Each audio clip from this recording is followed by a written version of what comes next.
The darksome cave they enter, where they found the accursed man low sitting on the ground, musing full sadly in his sullen mind. Spenser. As the morning began to appear on the mountains, a gentle knock was heard at the door of the humble apartment in which Morton slept, and a girlish treble voice asked him, from without, if he wad please gang to the linn or the folk-raise? He arose upon the invitation, and, dressing himself hastily, went forth and joined his little guide. The mountain maid tripped lightly before him, through the grey haze, over hill and moor. It was a wild and varied walk, unmarked by any regular or distinguishable track, and keeping, upon the whole, the direction of the ascent of the brook, though without tracing its windings. The landscape, as they advanced, became waster and more wild, until nothing but heath and rock encumbered the side of the valley. "Is the place still distant?" said Morton. "Nearly a mile off," answered the girl. "We'll be there, believe." "And do you often go this wild journey, my little maid?" "When Granny sends me why milk and meal to the linn," answered the child. "And are you not afraid to travel so wild a road alone?" "Hout na, sir," replied the guide, "nae living creature wad touch sic a bit thing as I am, and Granny says we need never fear anything else when we are doing a good turn." "Strong in innocence as in triple mail," said Morton to himself, and followed her steps in silence. They soon came to a decayed thicket, where brambles and thorns supplied the room of the oak and birches of which it had once consisted. Here the guide turned short off the open heath, and, by a sheep track, conducted Morton to the brook. A hoarse and sullen roar had in part prepared him for the scene which presented itself, yet it was not to be viewed without surprise and even terror. When he emerged from the devious path which conducted him through the thicket, he found himself placed on a ledge of flat rock projecting over one side of a chasm not less than 100 feet deep, where the dark mountain stream made a decided and rapid shoot over the precipice, and was swallowed up by a deep, black, yawning gulf. The eye in vain strove to see the bottom of the fall; it could catch but one sheet of foaming uproar and sheer descent, until the view was obstructed by the projecting crags which enclosed the bottom of the waterfall, and hid from sight the dark pool which received its tortured waters. Far beneath, at the distance of perhaps a quarter of a mile, they caught the winding of the stream as it emerged into a more open course. But, for that distance, they were lost to sight as much as if a cavern had been arched over them, and indeed the steep and projecting ledges of rock through which they wound their way in darkness were very nearly closing and overroofing their course. While Morton gazed at this scene of tumult, which seemed, by the surrounding thickets and the clefts into which the waters descended, to seek to hide itself from every eye, his little attendant, as she stood beside him on the platform of rock which commanded the best view of the fall, pulled him by the sleeve, and said, in a tone which he could not hear without stooping his ear near the speaker, "Here till him." Here till him."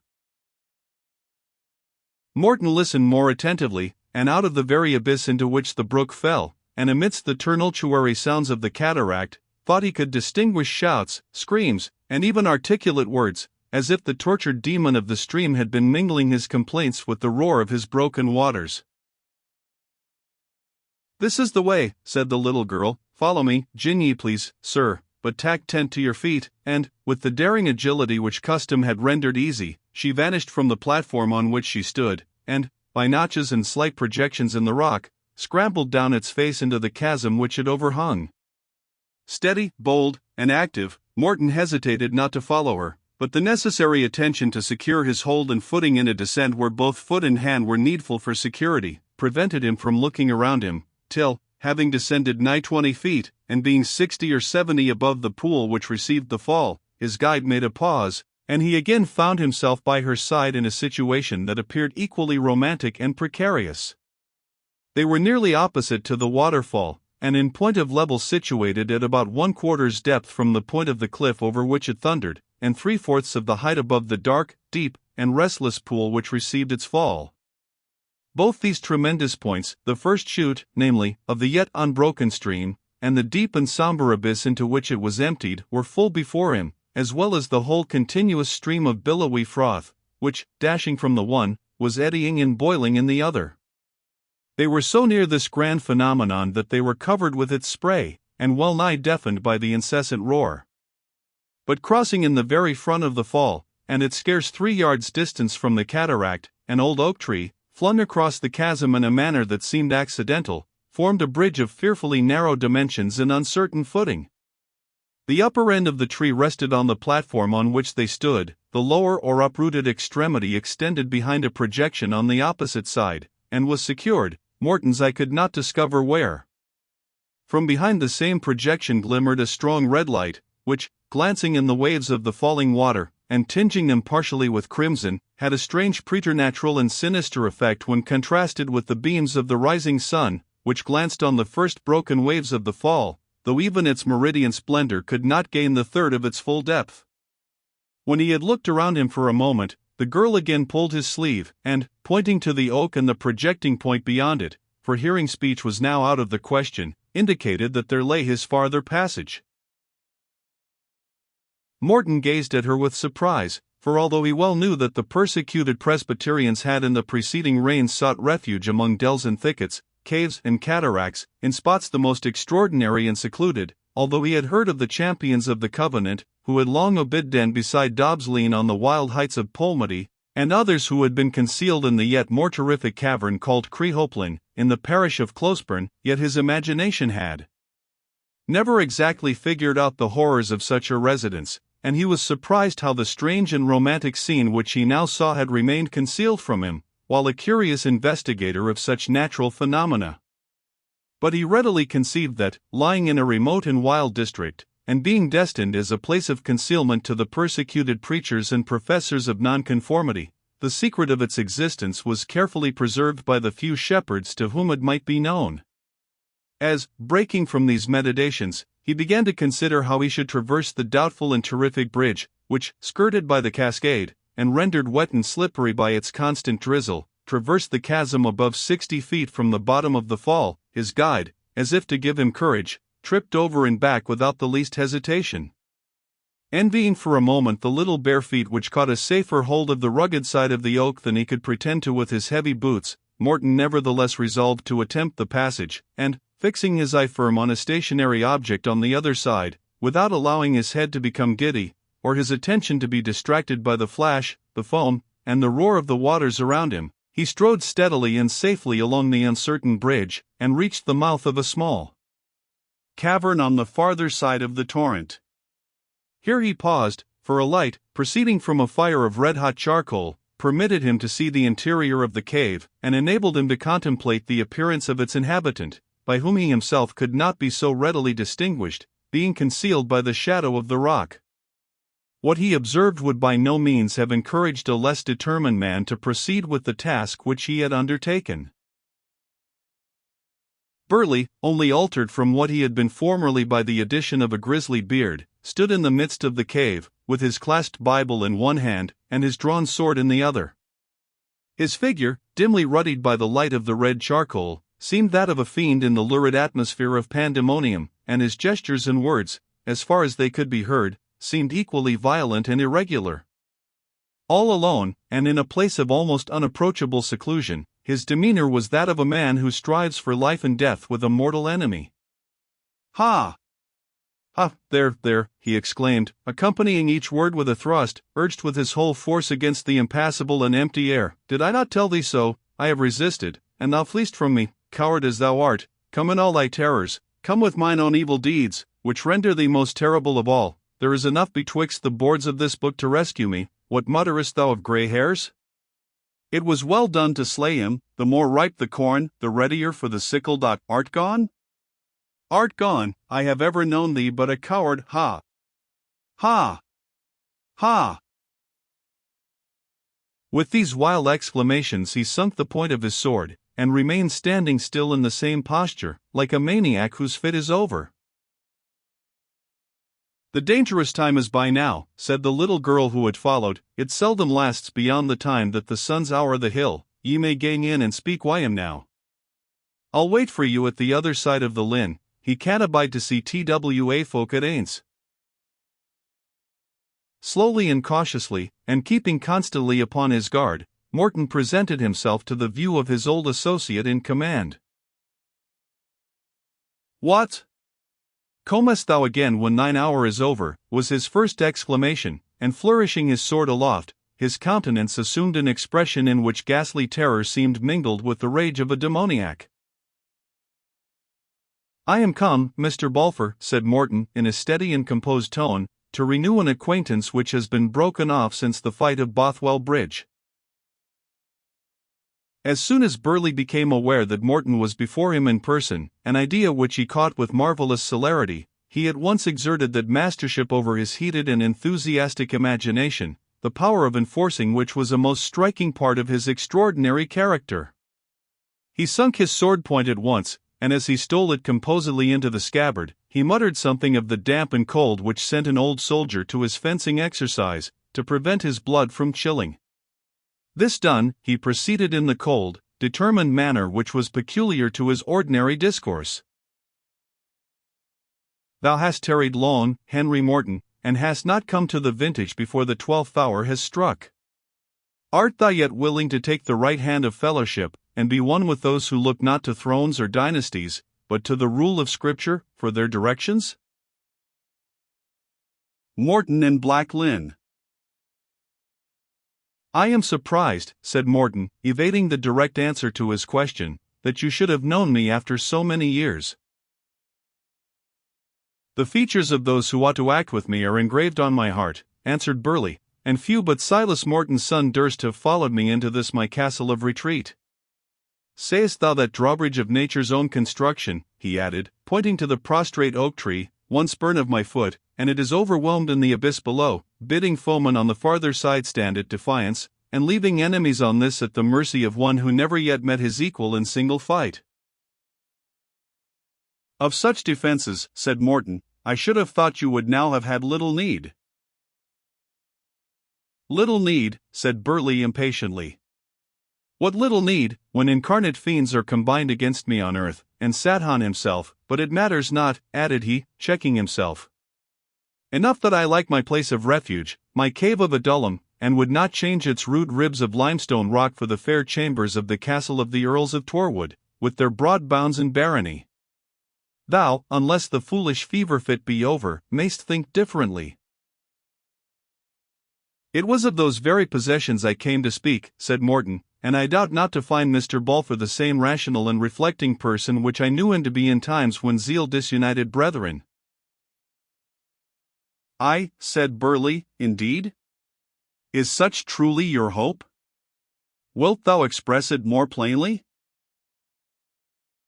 "In a word, then," said Morton, "you have exercised, by means at which I can guess, a secret, but most prejudicial, influence over the fortunes of Lady Margaret Bellenden and her granddaughter, and in favor of that base, oppressive apostate, Basil Oliphant, whom the law, deceived by thy operations, has placed in possession of their lawful property." "Sayest thou," said Balfour. "I do say so," replied Morton, "and face to face you will not deny what you have vouched by your handwriting." "And suppose I deny it not," said Balfour, "and suppose that thy eloquence were found equal to persuade me to retrace the steps I have taken on matured resolve, what will be thy meed? Dost thou still hope to possess the fair-haired girl, with her wide and rich inheritance?" "I have no such hope," answered Morton, calmly. "And for whom, then, hast thou ventured to do this great thing, to seek to rend the prey from the valiant, to bring forth food from the den of the lion, and to extract sweetness from the maw of the devourer? For whose sake hast thou undertaken to read this riddle, more hard than Samson's?" "For Lord Evandale's and that of his bride," replied Morton, firmly. "Think better of mankind, Mr. Balfour, and believe there are some who are willing to sacrifice their happiness to that of others." "Then, as my soul liveth," replied Balfour, "thou art, to wear beard and back a horse and draw a sword, the tamest and most gall-less puppet that ever sustained injury unavenged." "What? Thou wouldst help that accursed Evandale to the arms of the woman that thou lovest, thou wouldst endow them with wealth and with heritages, and thou thinkst that there lives another man, offended even more deeply than thou, yet equally cold-livered and mean-spirited, crawling upon the face of the earth, and hast dared to suppose that one other to be John Balfour? For my own feelings, said Morton, composedly, I am answerable to none but heaven. To you, Mr. Balfour, I should suppose it of little consequence whether Basil Oliphant or Lord Evandale possess these estates. Thou art deceived, said Burleigh, both are indeed in outer darkness, and strangers to the light, as he whose eyes have never been opened to the day. But this Basil Oliphant is a Nabal, a Demas, a base churl whose wealth and power are at the disposal of him who can threaten to deprive him of them. He became a professor because he was deprived of these lands of Tiliatudlum. He turned a papist to obtain possession of them. He called himself an Aristian, that he might not again lose them, and he will become what I list while I have in my power the document that may deprive him of them. These lands are a bit between his jaws and a hook in his nostrils, and the rein and the line are in my hands to guide them as I think meet, and his they shall therefore be, unless I had assurance of bestowing them on a sure and sincere friend. But Lord Evandale is a malignant, of heart like flint, and brow like adamant. The goods of the world fall on him like leaves on the frost-bound earth, and unmoved he will see them whirled off by the first wind. The heathen virtues of such as he are more dangerous to us than the sordid cupidity of those who, governed by their interest, must follow where it leads, and who, therefore, themselves the slaves of avarice, may be compelled to work in the vineyard, were it but to earn the wages of sin. This might have been all well some years since, replied Morton, and I could understand your argument, although I could never acquiesce in its justice. But at this crisis it seems useless to you to persevere in keeping up an influence which can no longer be directed to an useful purpose. The land has peace, liberty, and freedom of conscience, and what would you more? More, exclaimed Burleigh, again unsheathing his sword, with a vivacity which nearly made Morton start. Look at the notches upon that weapon, they are 3 in number, are they not? It seems so, answered Morton, but what of that? The fragment of steel that parted from this first gap rested on the skull of the perjured traitor who first introduced episcopacy into Scotland. This second notch was made in the rib bone of an impious villain, the boldest and best soldier that upheld the prelatic cause at Drumclog. This third was broken on the steel headpiece of the captain who defended the chapel of Holyrood when the people rose at the Revolution. I cleft him to the teeth, through steel and bone. It has done great deeds, this little weapon, and each of these blows was a deliverance to the church. This sword, he said, again sheathing it, has yet more to do, to weed out this base and pestilential heresy of Erastianism, to vindicate the true liberty of the Kirk in her purity, to restore the covenant in its glory, then let it moulder and rust beside the bones of its master. You have neither men nor means, Mr. Balfour, to disturb the government as now settled, argued Morton. The people are in general satisfied, excepting only the gentlemen of the Jacobite interest, and surely you would not join with those who would only use you for their own purposes? It is they, answered Burleigh, that should serve ours. I went to the camp of the malignant Claveresi, as the future king of Israel sought the land of the Philistines. I arranged with him a rising, and but for the villain Evandale, the Erastian's heir now had been driven from the west. I could slay him, he added, with a vindictive scowl, were he grasping the horns of the altar. He then proceeded in a calmer tone, if thou, son of mine ancient comrade, were suitor for thyself to this Edith Bellenden, and wert willing to put thy hand to the great work with zeal equal to thy courage, think not I would prefer the friendship of Basil Oliphant to thine. Thou shouldst then have the means that this document, he produced a parchment, affords to place her in possession of the lands of her fathers. This have I longed to say to thee ever since I saw thee fight the good fight so strongly at the fatal bridge. The maiden loved thee, and thou her. Morton replied firmly, I will not dissemble with you, Mr. Balfour, even to gain a good end. I came in hopes to persuade you to do a deed of justice to others, not to gain any selfish end of my own. I have failed. I grieve for your sake more than for the loss which others will sustain by your injustice. You refuse my proffer, then, said Burleigh, with kindling eyes. I do, said Morton. Would you be really, as you are desirous to be thought, a man of honor and conscience, you would, regardless of all other considerations, restore that parchment to Lord Evandale, to be used for the advantage of the lawful heir? Sooner shall it perish, said Balfour, and, casting the deed into the heap of red charcoal beside him, pressed it down with the heel of his boot. While it smoked, shriveled, and crackled in the flames, Morton sprung forward to snatch it, and Burley catching hold of him, a struggle ensued. Both were strong men, but although Morton was much the more active and younger of the two, yet Balfour was the most powerful, and effectually prevented him from rescuing the deed until it was fairly reduced to a cinder. They then quitted hold of each other, and the enthusiast, rendered fiercer by the contest, glared on Morton with an eye expressive of frantic revenge. "Thou hast my secret," he exclaimed, "thou must be mine, or die." "I contemn your threats," said Morton, "I pity you, and leave you." But as he turned to retire, Burley stepped before him, pushed the oak trunk from its resting place, and as it fell thundering and crashing into the abyss beneath, drew his sword, and cried out, with a voice that rivaled the roar of the cataract and the thunder of the falling oak, "Now thou art at bay. Fight, yield, or die," and standing in the mouth of the cavern, he flourished his naked sword. "I will not fight with the man that preserved my father's life," said Morton. "I have not yet learned to say the words, 'I yield,' and my life I will rescue as I best can." So speaking, and ere Balfour was aware of his purpose, he sprung past him, and exerting that youthful agility of which he possessed an uncommon share, leaped clear across the fearful chasm which divided the mouth of the cave from the projecting rock on the opposite side, and stood there safe and free from his incensed enemy. He immediately ascended the ravine, and, as he turned, saw Burley stand for an instant aghast with astonishment, and then, with the frenzy of disappointed rage, rush into the interior of his cavern. It was not difficult for him to perceive that this unhappy man's mind had been so long agitated by desperate schemes and sudden disappointments that it had lost its equipoise, and that there was now in his conduct a shade of lunacy, not the less striking, from the vigor and craft with which he pursued his wild designs. Morton soon joined his guide, who had been terrified by the fall of the oak. This he represented as accidental, and she assured him, in return, that the inhabitant of the cave would experience no inconvenience from it, being always provided with materials to construct another bridge. The adventures of the morning were not yet ended. As they approached the hut, the little girl made an exclamation of surprise at seeing her grandmother groping her way towards them, at a greater distance from her home than she could have been supposed capable of traveling.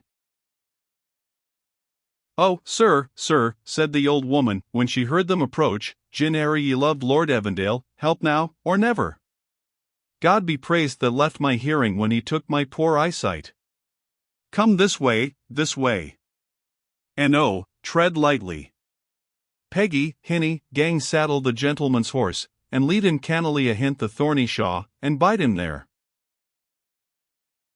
She conducted him to a small window, through which, himself unobserved, he could see two dragoons seated at their morning draught of ale, and conversing earnestly together. "The more I think of it," said the one, "the less I like it, Inglis. Evandale was a good officer and the soldier's friend, and though we were punished for the mutiny at Tilliatudlem, yet, by Frank, you must own we deserved it.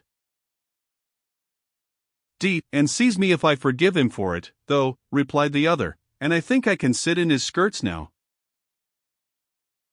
"Why, man, you should forget and forgive. Better take the start with him along with the rest, and join the ranting Highlanders. We have all eat King James's bread." "Thou art an ass. The start, as you call it, will never happen, the day's put off. Halliday's seen a ghost, or Miss Bellenden's fallen sick of the pip, or some blasted nonsense or another. The thing will never keep 2 days longer, and the first bird that sings out will get the reward."